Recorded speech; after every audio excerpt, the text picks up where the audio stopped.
Board university మంచి భవిష్యత్తు కోసం తెలుగు విద్యార్థులు ఇష్టపడే యూనివర్సిటీ.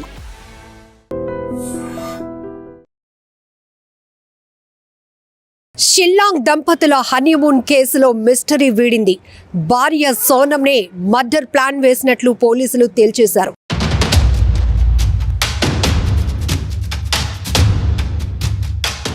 ఓ టూరిస్ట్ గైడ్ ఇచ్చినటువంటి కీలకమైన సమాచారంతో ఇద్దరు హనీమూన్కి వెళ్లారు. కానీ ఈ ఇద్దరితో పాటు మరో ముగ్గురిని కూడా చూసినట్టు టూరిస్ట్ గైడ్ పోలీసులకు ఇచ్చినటువంటి కీలకమైన ఇన్ఫర్మేషన్తో పోలీసులు ఒక్కొక్క కోణంలో కేసునైతే తమదైన స్టైల్లో దర్యాప్తు చేసి ఆఖరికి ఈ కేసులో భార్య సోనంనే హంతకురాలు అని తేల్చేశారు. ఆమెతో పాటు మరొక నలుగురిని కూడా అదుపులోనికి తీసుకున్నామని మేఘాలయ డీజీపీ ఇప్పటికే ప్రకటించడం కూడా జరిగింది. నమ్మటానికి కాస్త ఇబ్బందిగా ఉన్న భయంకరమైన నిజాలు.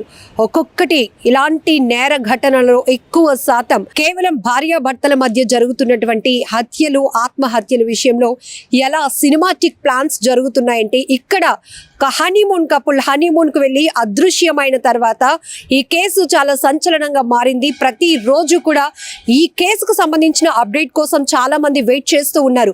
హనీమూన్ వెళ్ళినటువంటి కొత్త జంట అదృశ్యం అవటం ఏంటి, అందులో భర్త శవమై తేలటం ఏంటి, ఆమె పరిస్థితి ఏంటి, ఆమెను ఎవరైనా కిడ్నాప్ చేశారా, ఏమైనా ఆమెపై అఘాయిత్యం చేసి చంపేశారా, అసలు ఆమె ఏమైంది అనేటటువంటి అనేక ప్రశ్నలు సోషల్ మీడియా వేదికగా రకరకాల అభిప్రాయాలు కూడా వ్యక్తమయ్యాయి. అయితే ఇన్ని రోజుల తర్వాత ఈ కేసులో ట్విస్ట్ ఏంటంటే భార్య సోనంనే మర్డర్ ప్లాన్ చేసిందని పోలీసులు తేల్చటం. ఇప్పుడు ఇది వినటానికి కూడా చాలా భయంగా అనిపిస్తోంది. ప్రేమ, పెళ్లి, నమ్మకాన్ని పాతరేస్తున్నారు కొంతమంది మహిళలు. అత్యంత దారుణాలకు ఒడిగడుతున్నారు అని చెప్పొచ్చు. మే 11న సోనం రాజా రఘువంశీకి మ్యారేజ్ అయింది. ఆ తర్వాత వీళ్ళు హనీమూన్ ప్లాన్ చేసుకున్నారు. 22వ తేదీన వీళ్ళు ఒక బైక్ ని రెంట్ కి తీసుకొని అక్కడ దగ్గరలో ఉన్నటువంటి మౌరాకియా అనే ఒక విలేజ్ కి వెళ్ళారు. నైట్ అక్కడ స్టే కూడా చేశారు, ఒక లివింగ్ రూమ్ ని తీసుకొని. ఆ నెక్స్ట్ డే వీళ్ళు 23వ తేదీన హనీమూన్ కని వేరే బయట తిరగటానికని వెళ్ళారు. అయితే ఆ సమయంలోనే అదృశ్యమైనటువంటి ఘటన ఒక్కసారిగా ఒక ట్విస్ట్ ఇచ్చింది. అదృశ్యమైన తర్వాత 23వ తేదీన అక్కడ చౌహరాలోని ఒక వాటర్ ఫాల్స్ కి సమీపంలో ఉన్నటువంటి అతి పెద్ద లోయలో రాజా రఘువంశీ శవమై కనిపించారు.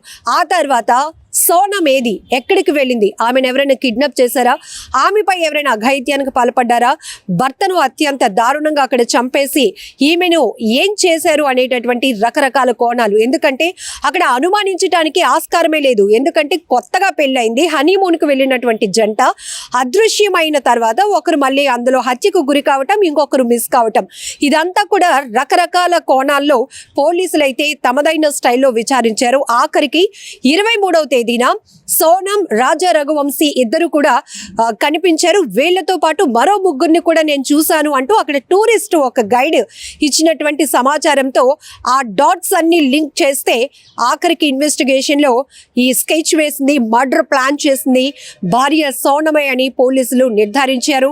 సంచలనమైన విషయాలను బయట పెట్టారు.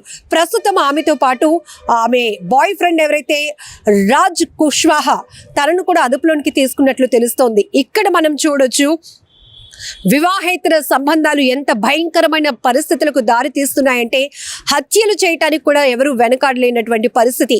పెళ్ళైంది, ఒకవేళ పెళ్లి ఇష్టం లేకపోతే ఆ పెళ్లిని అప్పుడే నిరాకరిస్తే ఒక మనిషి బ్రతుకుండేవాడు. కానీ ఇలా పెళ్లి చేసుకొని మర్డర్ ప్లాన్లు చేసి, సినిమాటిక్లో ప్లాన్ చేసి, సీరియల్ స్టైల్లో కిల్లింగ్ చేసి, పోలీసులను కూడా తప్పుదోవ పట్టించి, ప్రజలను కూడా తప్పుదోవ పట్టించే స్థాయిలో ఇలా మిస్సింగ్, మర్డర్ ఇలాంటి స్కెచ్లు వేస్తున్నటువంటి వీరిని అసలు ఏమనాలో, అతి కిరాతకంగా వీళ్ళు కూడా శిక్షించాలి అంటూ ఇప్పటికే నెటిజన్లు తీవ్రంగా ఫైర్ అవుతున్నారు, కామెంట్స్ కూడా చేస్తున్నారు. ఎందుకంటే ప్రతి ఒక్కరికి ఒక సింపతి ఉంది. ఎందుకు, వాళ్ళు ఒక హనీమూన్కి వెళ్ళినటువంటి జంట అదృశ్యం అవటం, ఆ తర్వాత భర్త అక్కడ శవంగా తేలటం, భార్య కనిపించకుండా పోవటం వల్ల అసలు వాళ్ళు ఏమయ్యారు, పోలీసులు వేగా ఈ ఇన్వెస్టిగేషన్ చేసి ఆ కేసుకు సంబంధించి ఏం జరిగిందో కూడా నిజ నిర్ధారణ చేయాలి. నిజాలు నిజాలు బయట పెట్టాలి అనే అభిప్రాయాలు కూడా వ్యక్తమైనాక ఆఖరికి ఇందులో నెలకొన్న ట్విస్ట్ చూసి ఇప్పుడు అందరూ కంగు తినాల్సినటువంటి పరిస్థితి. నిజానికి ఒక నమ్మకం ఎక్కడికి పోతోంది? ప్రేమ, పెళ్లి వీటి మధ్య ఒక బలమైనటువంటి నమ్మకం ఏర్పడాలి.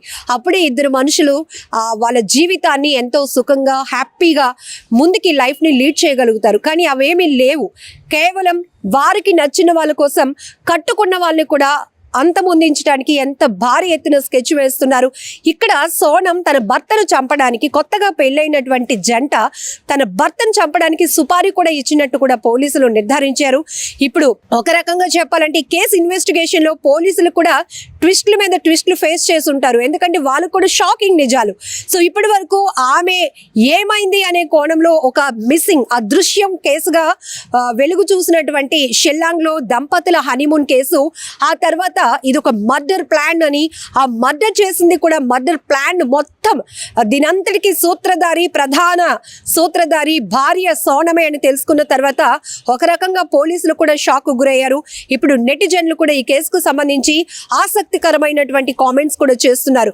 ఇలాంటి వాళ్ళను, ఒక నమ్మక ద్రోహానికి పాల్పడుతున్నటువంటి ఇలాంటి మహిళలను కఠినంగా శిక్షించాలి అని కూడా పెద్ద ఎత్తున డిమాండ్ వినపడుతోంది. నిజంగా ప్రస్తుతం ఉన్నటువంటి సమాజం దేనికి ప్రయారిటీ ఇస్తుంది? ఆర్థిక సంబంధాల చుట్టూ మాత్రమే తిరుగుతుంది. మళ్ళీ ఎన్నికలంగానే చాలా విరక్తి కలుగుతాను. మంచి అనిపిస్తుంది కదా, లేడీస్ కూడా ఛాలెంజింగ్ జాబ్స్ చేసినప్పుడు చాలా బాగుంటది. ట్రాఫిక్ అసిస్టెంట్స్ గా నియమించిన ట్రాన్స్జెండర్స్ అందరితో సాల్యూట్ చేయించుకుంటున్నారు. ఫుడ్ డెలివరీ ఇవ్వటానికి వెళ్ళినటువంటి డెలివరీ బాయ్ అనిల్ పై కళ్ళ ముందు